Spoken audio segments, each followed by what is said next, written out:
partager avec vous quelque chose. Je vais parler calmement, mais je pense que ce sera profond ce que je vais partager avec vous. Parce que c'est quelque chose qui va vous motiver, qui va vous pousser à aller de l'avant et qui va vous pousser à vivre pleinement cette saison de miracles. Je suis dans Apocalypse au chapitre 4. Apocalypse 4. Je suis au verset 6 jusqu'au verset 8. Je lis la parole de l'Éternel. Il y a encore devant le trône comme une mer de verre, semblable à du cristal au milieu du trône et autour du trône. Il y a 4 êtres vivants remplis d'yeux devant et derrière. Le premier être vivant est semblable à un lion. Le second être vivant est semblable à un veau. Le troisième être vivant a la face d'un homme. Et le quatrième être vivant est semblable à un aigle qui vole. Les 4 êtres vivants ont chacun 6 ailes. Ils sont remplis d'yeux tout autour et au-dedans. Ils ne cessent de dire jour et nuit. Saint, Saint, Saint est le Seigneur Dieu, le Tout-Puissant, qui était, qui est et qui vient. Ok, prenez aussi Apocalypse, ça c'est une lecture. Prenez aussi Apocalypse chapitre 5. Du premier, vous allez jusqu'au 8e. Pour ceux-là qui écrivez jusqu'au 8e verset. Puis je vis dans la main droite de celui qui était assis sur le trône, un livre écrit en dedans et en dehors, scellé de 7 sceaux. Et je vis un ange puissant qui criait d'une voix forte, qui est digne d'ouvrir le livre et d'en rompre les sceaux. Et personne dans le ciel, ni sur la terre, ni sous la terre, ne put ouvrir le livre, ni le regarder. Et je pleurais beaucoup de ce que personne ne fut trouvé digne d'ouvrir le livre, ni de le regarder. Et l'un des veillards me dit, ne pleure point. Voici, le lion de la tribu de Juda, le rejeton de David, a vaincu pour ouvrir le livre et ses 7 sceaux. Et je vis au milieu du trône et des 4 êtres vivants, et au milieu des vieillards, un agneau qui était là comme immolé. Il avait 7 cornes et 7 yeux, qui sont les 7 esprits de Dieu envoyés par toute la terre. Il vint et il prit le livre de la main droite de celui qui était assis sur le trône. Quand il eut pris le livre, les 4 êtres vivants et les 24 vieillards se prosternèrent devant l'agneau, tenant chacun une harpe, des coupes d'or remplies de parfums, qui sont les prières des saints. Amen. Que Jésus bénisse la lecture de sa parole. Je répète, que Jésus bénisse la lecture de sa parole. Alors, nous sommes en train de parler de la saison des miracles. Et dans cette saison, pour y entrer, il faut comprendre. Dieu, pour amener l'homme quelque part, Dieu ne peut jamais t'amener à une dimension qui est au-delà de ta compréhension. Il y a des moments où Dieu veut faire quelque chose, mais c'est ta compréhension qui peut le bloquer. Voilà pourquoi je vais vous parler de quelque chose par rapport à ce texte. Ça va nous permettre d'ouvrir notre compréhension pour que le Seigneur puisse faire à la hauteur de sa divinité. Puisqu'on ne cherche pas à attirer Dieu vers ton standard, c'est à toi de monter vers le standard de Dieu. C'est très important. Je suis dans Apocalypse au chapitre 4. La Bible nous dit, c'est Jean qui nous parle, il nous dit, j'ai été enlevé en esprit. J'ai vu une porte ouverte dans le ciel et en entrant au ciel, j'ai vu un trône.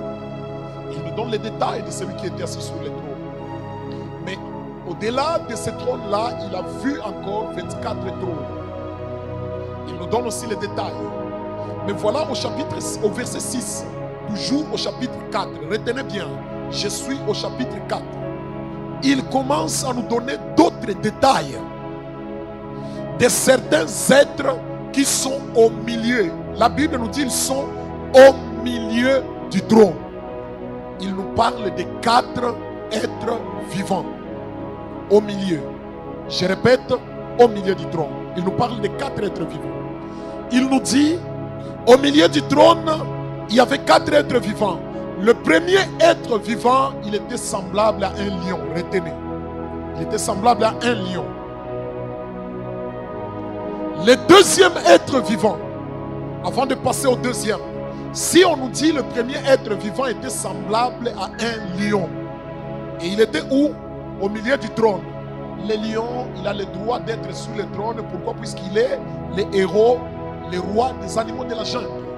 Ça, vous savez. Il était au milieu puisqu'il est le roi des animaux de la jungle. Au milieu du trône. Le deuxième être vivant était semblable à un veau. Écoutez, si le lion c'est le roi des animaux de la jungle, le veau c'est le roi des animaux du temple par rapport à sa taille. Puisque dans le temple, il y avait au moins 3 catégories. Il y avait le veau dans la catégorie de gros bétail. Il y avait la catégorie de menu bétail où il y avait la chèvre et le mouton. Il y avait aussi la catégorie des oiseaux, il y avait des pigeons. Mais parmi eux tous, celui qui est considéré comme le gros, que j'appelle le roi des animaux du temple, c'est le veau. Donc c'est la vache. Il était là, pourquoi? Puisque lui aussi, il a droit à un trône à partir de sa taille. Droit. Le troisième être vivant était semblable à un homme. L'homme, c'est le roi des hommes. Pourquoi? Puisque Dieu a dit au commencement, faisons l'homme à notre image, selon notre ressemblance, et qu'il fasse quoi? Qu'il domine. Donc l'homme, c'est le roi aussi des hommes. Il avait aussi le droit d'avoir une place sur le trône. 4. Le quatrième être vivant était semblable à un aigle qui vole. L'aigle, c'est le roi des oiseaux. Si un aigle en train de voler, il voit un autre oiseau à ses côtés, il comprendra que ça doit être un autre aigle, puisqu'un autre oiseau ne peut pas voler jusqu'à cette hauteur-là.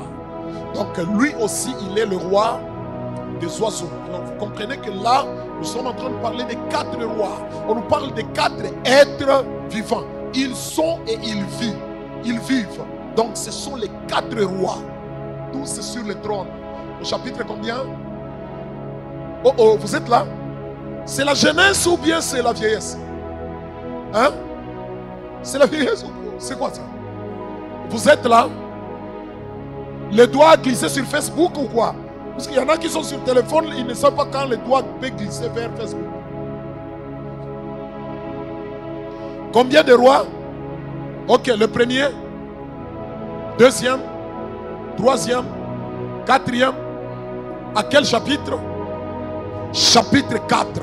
Au chapitre 4, on nous présente le trône avec 4 rois. Ça, c'est au chapitre 4. Maintenant, allons-y au chapitre 5. Puisqu'au chapitre 4, là, tout le monde est paisible. Ils sont tous paisibles. On les présente. Lion, veau, homme, aigle, paisible à la présentation. Mais au chapitre 5, il y a un problème qui surgit.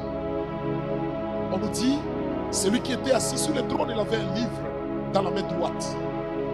Et un ange puissant criait, qui est digne, d'ouvrir le livre et d'en rompre les sceaux. On a présenté 4 rois au chapitre 4, mais au chapitre 5, il y a un problème qui vient. On a cherché, on n'a pas dit qui est fort. On n'a pas dit qui est beau. On n'a pas dit qui est belle. On n'a pas dit qui est gros. On n'a pas dit qui est grand, mais on a dit qui est digne.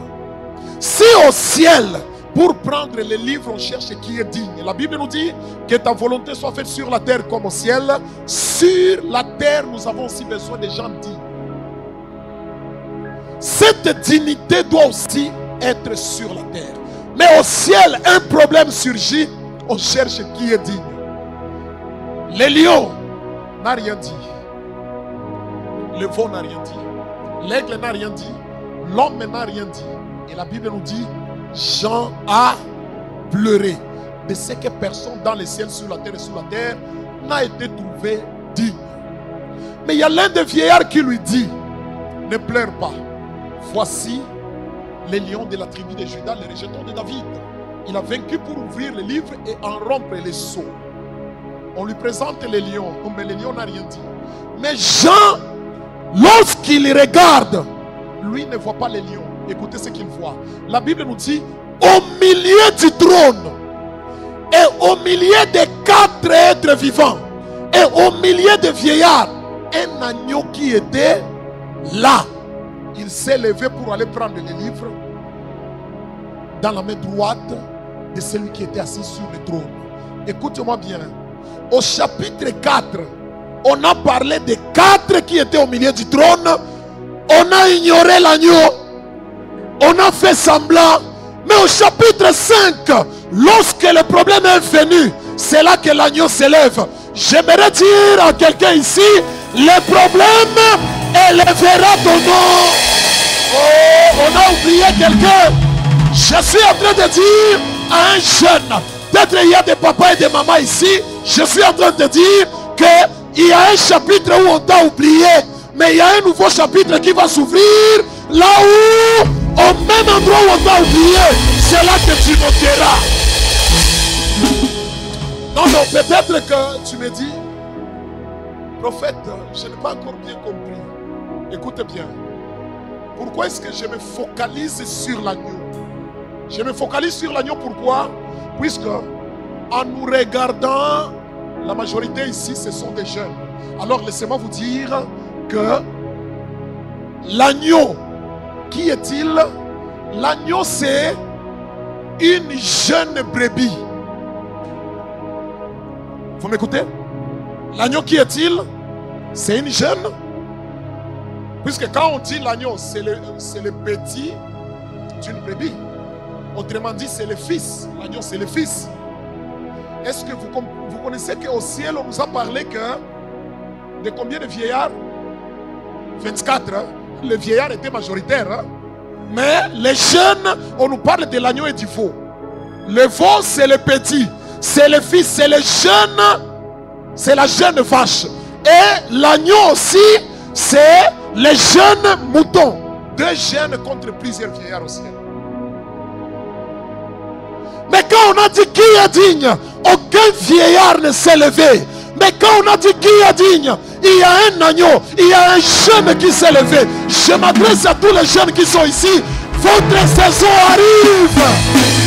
Jeunesse, écoutez-moi bien. Le trône vous attend. Et puis, écoute, ce qui m'a un peu dérangé, c'est que lorsque l'agneau s'est levé au milieu du trône, le lion est sorti. Le veau est sorti, l'homme est sorti, l'aigle est sorti. Ils ont commencé à adorer l'agneau qui est sur le trône. Où est-ce que tu as déjà vu un lion adorer l'agneau? Un lion qui se prosterne devant un agneau. Où? Oh, je vais dire, jeune, toi qui es là, c'est possible que ceux qui t'ont précédé dans les affaires puissent te céder la place et qu'ils se couvrent devant toi.